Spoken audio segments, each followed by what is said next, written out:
సైన్యానికి ఇప్పుడు సొంత గడ్డపైనే చుక్కలు కనిపిస్తున్నాయి. కొన్నేళ్లుగా పాక్ పాలకుల నిద్ర పోగొడుతున్న బలోచ్ రెబల్స్ ఇప్పుడు ఆ దేశ సైన్యం కంటే శక్తివంతంగా మారారా అంటే అవునని అంటున్నాయి పాక్ ప్రభుత్వ వర్గాలు. తమ సైన్యం దగ్గర లేని అత్యాధునిక ఆయుధాలు బలోచ్ తిరుగుబాటుదారుల దగ్గర ఉన్నాయని పాక్ రక్షణ మంత్రి ఖవాజా ఆసిఫ్ నేషనల్ అసెంబ్లీ సాక్షిగా చేసిన వ్యాఖ్యలు ఇప్పుడు ప్రకంపనలు సృష్టిస్తున్నాయి.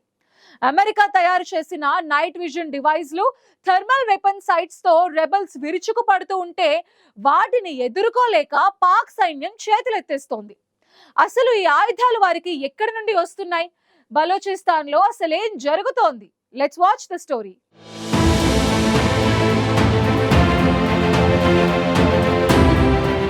పాకిస్తాన్ ప్రభుత్వానికి గత కొన్ని సంవత్సరాలుగా బలోచిస్తాన్ ప్రాంతంలో కొనసాగుతున్న తిరుగుబాటు ఒక రాజకీయ, భద్రతా సంక్షోభంగా మారిపోయింది.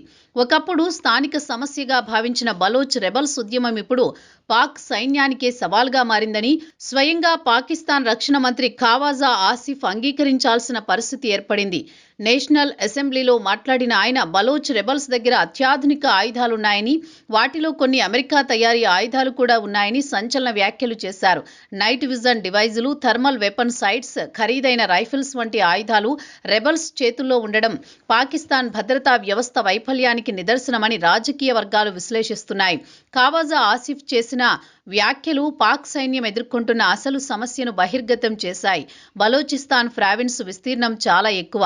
అక్కడి భౌగోళిక పరిస్థితులు చాలా క్లిష్టంగా ఉంటాయి. పైగా రెబల్స్ దగ్గరున్న ఆయుధాలు సైన్యం దగ్గర కూడా లేవు. 20 లక్షల పాక్ రూపాయల విలువైన ఒకే ఒక్క రైఫిల్ వారి వద్ద ఉంది. అది మన దగ్గర లేదు. $400 నుంచి $500 విలువైన థర్మల్ వెపన్ సైట్స్ వాళ్ళ దగ్గర ఉన్నాయి. ఇవన్నీ వాళ్ళకి ఎక్కడి నుంచి వస్తున్నాయంటూ ఆయన ప్రశ్నించారు. ఈ వ్యాఖ్యల ద్వారా బలోచ్ రెబల్స్ సాధారణ తిరుగుబాటు గుంపులు కాదని, ఒక ప్రణాళికాబద్ధమైన, బాగా నిధులు, ఆయుధాలు కలిగిన శక్తిగా మారారని పాక్ ప్రభుత్వం అంగీకరించినట్లయింది.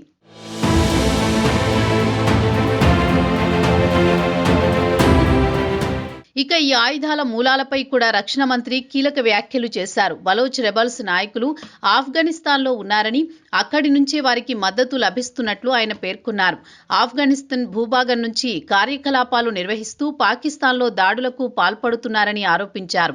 ప్రభుత్వ వ్యతిరేక కార్యకలాపాల్లో నిమగ్నమై ఉన్న వారితో చర్చలు జరపడం సాధ్యం కాదని, దాడులు ఆపకపోతే తీవ్ర పరిణామాలు ఎదుర్కోవాల్సి వస్తుందని బలోచ్ రెబల్స్ కు ఆయన బహిరంగ హెచ్చరికలు జారీ చేశారు. ఇది కేవలం హెచ్చరిక మాత్రమే కాదు, పాక్ ప్రభుత్వం బలూచిస్తాన్లో మరింత కఠిన చర్యలకు సిద్ధమవుతోందన్న సంకేతంగా కూడా రాజకీయ విశ్లేషకులు భావిస్తున్నారు. బలూచిస్తాన్ అంశం కేవలం భద్రతా సమస్య మాత్రమే కాదు, వనరులు, రాజకీయ నిర్లక్ష్యం, అభివృద్ధి లోపం, స్థానిక ప్రజల అసంతృప్తి కలిసి ఏర్పడిన సంక్లిష్ట సంక్షోభం.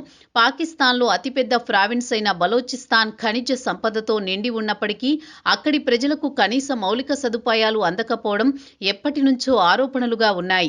ఈ అసంతృప్తిని ఆయుధంగా మార్చుకుని బలోచ్ లిబరేషన్ ఆర్మీ వంటి వేర్పాటువాద సంస్థలు కార్యకలాపాలు విస్తరించాయి. ఇరాన్, ఆఫ్ఘనిస్తాన్ సరిహద్దులకు సమీపంలో ఉన్న బలోచ్ ప్రాంతాన్ని కేంద్రంగా చేసుకుని బలోచ్ లిబరేషన్ ఆర్మీ తన కార్యకలాపాలు కొనసాగిస్తోంది.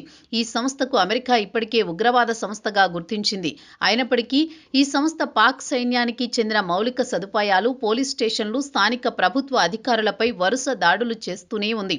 ఇటీవల బలూచిస్తాన్లోని పలు ప్రాంతాల్లో రెబల్స్ చేసిన దాడులు పాకిస్తాన్ను ఒక్కసారిగా ఉలిక్కిపడేలా చేశాయి. దీనికి ప్రతిగా పాక్ సైన్యం భారీ కౌంటర్ ఆపరేషన్ చేపట్టింది.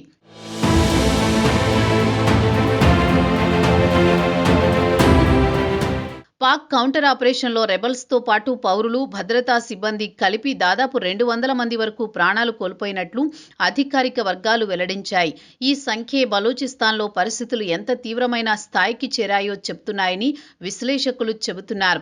ఒకవైపు రెబల్స్ దగ్గర అత్యాధునిక ఆయుధాలు, మరోవైపు క్లిష్టమైన భౌగోళిక పరిస్థితులు. ఈ రెండింటి మధ్య పాక్ సైన్యం తీవ్ర ఒత్తిడిని ఎదుర్కొంటోందన్న విషయం ఇప్పుడు అధికారికంగా బయటపడింది.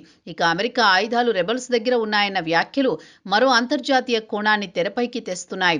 ఆఫ్ఘనిస్తాన్ నుంచి అమెరికా సైన్యం వెనుదిరిగిన తర్వాత అక్కడ భారీగా ఆయుధాలు మిగిలిపోయాయన్న ఆరోపణలు ఇప్పటికే ఉన్నాయి.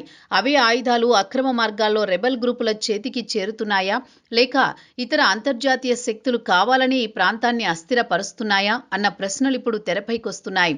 పాక్ ప్రభుత్వం నేరుగా అమెరికాపై ఆరోపణలు చేయకపోయినా కొన్ని ఆయుధాలు అమెరికా తయారీ అన్న వ్యాఖ్యలు అంతర్జాతీయ స్థాయిలో చర్చకు దారితీస్తున్నాయి.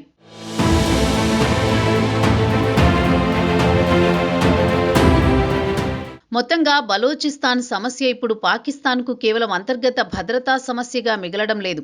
ఇది ప్రాంతీయ భద్రత, అంతర్జాతీయ రాజకీయాలు, ఆయుధాల అక్రమ రవాణా, ఆఫ్ఘనిస్తాన్ పరిణామాలన్నింటితో ముడిపడిన సంక్లిష్ట అంశంగా మారింది.